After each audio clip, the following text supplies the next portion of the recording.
It's amazing that this severe wake turbulence encounter did not result in a crash. Note the Dash 8 ahead that's on short final. So this footage is from my friend Zoe, and she captured all of her training, and this flight almost resulted in her quitting flying. It actually took her a few months to get over this, but I'm glad that she did. So this particular flight, she was just post-solo, and her instructor was working with her on trying to break a habit that she had, which was kind of dragging it in and flying a shallow approach. Now unfortunately, all the ingredients are here for a textbook wake encounter. To illustrate the problem with her habit, the instructor allowed her to fly a bit of a shallow approach, but she was behind a relatively large turboprop aircraft, and there was a bit of a crosswind pushing that one wake vertice to the right, which put it directly in their path in line with the center line.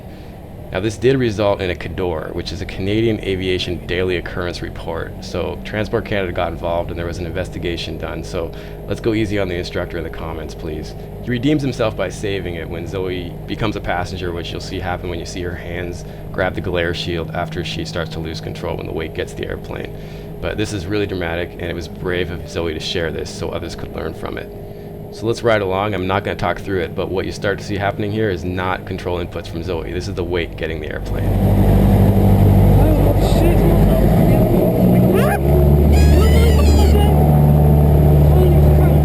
It was the crew of that Dash 8 below that wrote up the report because they weren't very impressed seeing a 172 flying knife edge above them.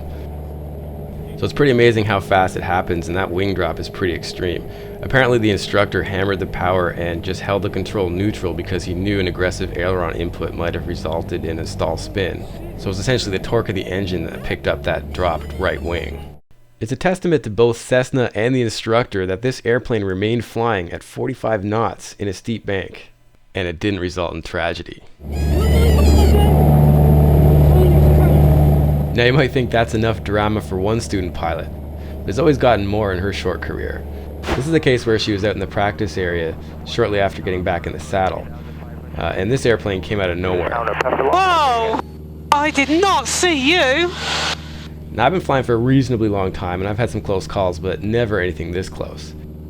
I'm pretty sure that's a Lance Air, which is a pretty slippery, fast airplane.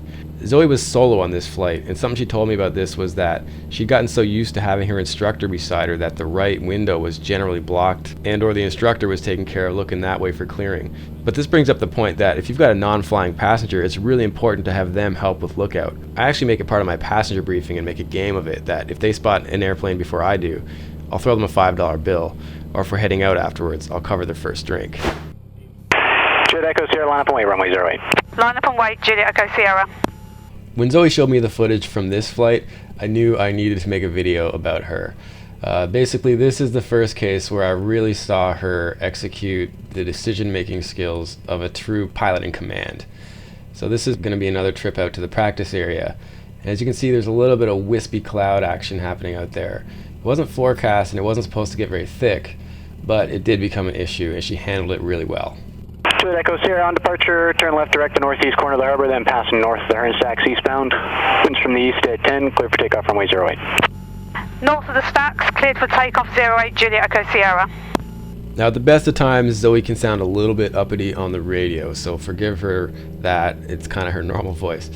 In this case, tension got a little bit high, and she still remained completely professional with her radio work and decision making.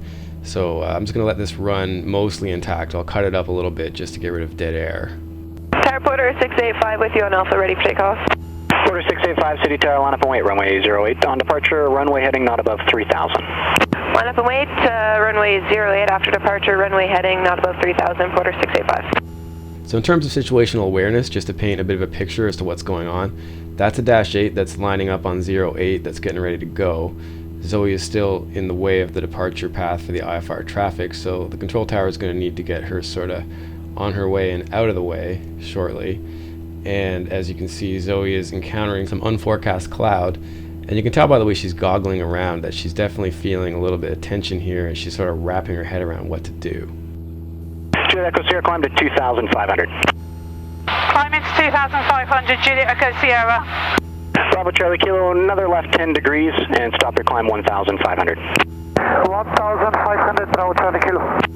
So Zoe kind of replied to that last tower instruction to climb instinctively, but she knows that she really shouldn't be climbing because this is not looking like VFR conditions up ahead, and who knows how much thicker this cloud is. And I think the bottom line is, if it's not looking like it was forecast to be, it could potentially get worse, and the right call is definitely to abort at this point, and she does that, which is very cool.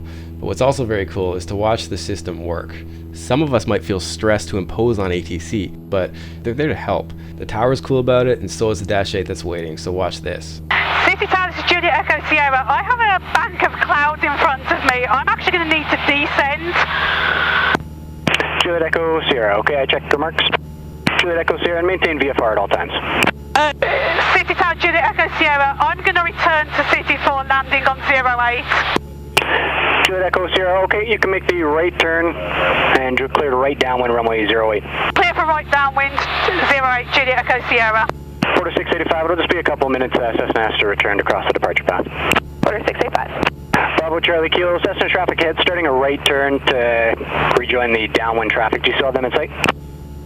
Bravo Charlie Kilo, traffic in sight. Bravo Charlie Kilo, roger, keep them in sight and now not above 2,500. 2,500, Bravo Charlie Kilo. So that was awesome to see how the tower just changed plans. The Dash 8 sitting there ready to go is going to have to wait a couple minutes, and that's cool. They're fine with it. That's the system, and that's the system working. And I was so proud of Zoe when I saw this because she made the right call. She only briefly hesitated before she made the right decision, and it's all fine. So this is one of those cases where when things don't go according to plan, it's actually really beneficial for your training, just for your experience in general.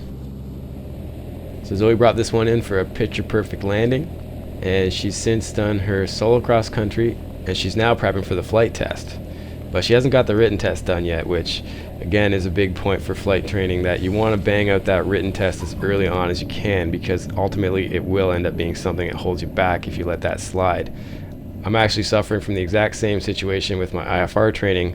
I've actually done pretty well with the flying portion, but I've let the written test prep sort of slide. I'm not studying enough. So despite the fact that my IFR flying is actually going pretty well, I'm not anywhere close to being able to do the flight test because I haven't got the written test done. And one more little comedic moment from Zoe's flying has to do with slightly overleaning for ground ops. 1 inch lights. Ah, fudge it! So obviously it's good to lean for ground ops, but don't overlean it. But in all seriousness, it's actually better to err on the side of being too lean for ground ops, because running around rich all the time, especially when you're idling, you're just dumping tons of fuel in there, gumming up your plugs and your valve stems. So well done, Zoe, for being on top of your leaning. So once again, thanks a lot to Zoe for sharing her footage, and let's all wish her well in the comments as she proceeds with her training. City ground, this is Foxtrot Juliet Echo Sierra at Foxtrot, request taxi to Hangar 4. Structure, taxi's apron. Juliet Echo Sierra. So as usual, my disclaimer, I'm a private pilot. I make these videos for my own self-analysis purposes. I'm happy to share. In this case, obviously it's Zoe's footage, so thanks again to her. She's got a blog as well as a YouTube channel, so I'm going to put some links down below if you want to follow any of her stuff. Her writing is brilliant on her blog. She is shy, which is why she kind of wanted to be anonymous, so if you do check out her stuff, I'm not even sure if she allows commenting, but please be nice. So for more virtual ride-along flying videos like this, please subscribe. And keep on keeping your flight chops sharp. Wherever you are in the world, share your aviation. Share Aviation, a network for pilots by pilots.